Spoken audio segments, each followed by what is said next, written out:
Avec 2 300 000 téléspectateurs en moyenne, l'émission Capital sur M6 connaît une audience croissante en part de marché depuis 5 ans, dans un contexte où la durée d'écoute moyenne est en baisse sur toutes les chaînes.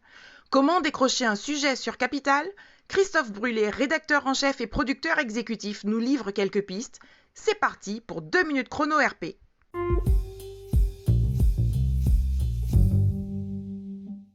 Bonjour Christophe Brûlé, merci d'avoir accepté notre invitation. Comment sont choisis les sujets pour Capital ? À Capital, on a 28 émissions à faire chaque année, soit environ 80 reportages minimum, 80 idées à trouver. Donc elles viennent de la rédaction, des contacts qu'on peut faire dans la vraie vie, des choses qu'on peut entendre à la radio, lire dans les journaux, etc. De l'air du temps que l'on brasse, également de tous les centaines de mails d'attachés de presse qu'on reçoit chaque semaine, où il faut faire le tri dans toutes ces informations.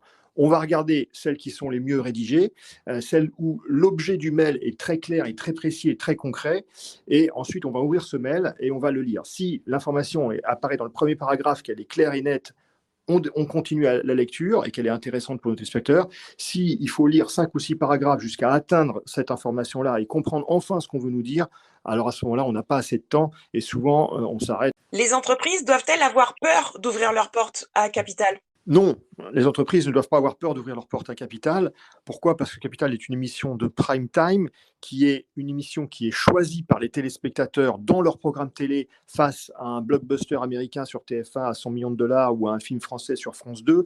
Donc, c'est des gens qui sont une cible qualifiée qui a choisi de regarder ce programme, contrairement à d'autres programmes de l'après-midi, par exemple, où vous écoutez ça d'une oreille en préparant le dîner, etc.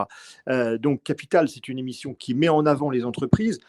La plupart des entreprises, la quasi-totalité de celles qui passent dans Capital, déclenchent une visibilité, obtiennent une notoriété extrêmement forte pour une ouverture de porte qui, certes, peut les inquiéter au départ, mais nous, on pose un contrat de confiance avec elles au départ. On dit, voilà, c'est ça qui nous intéresse.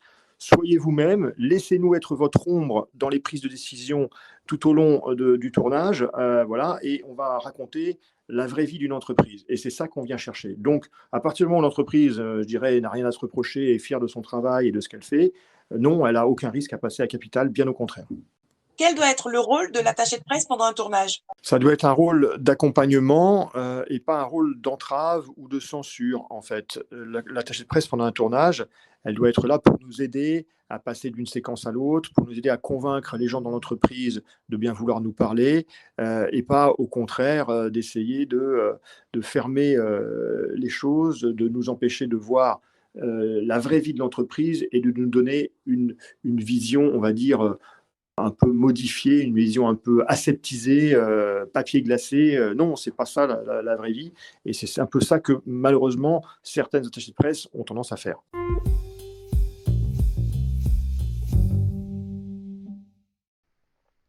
En un mot, travaillez votre plume, proposez des informations claires et en tournage, soyez sincères.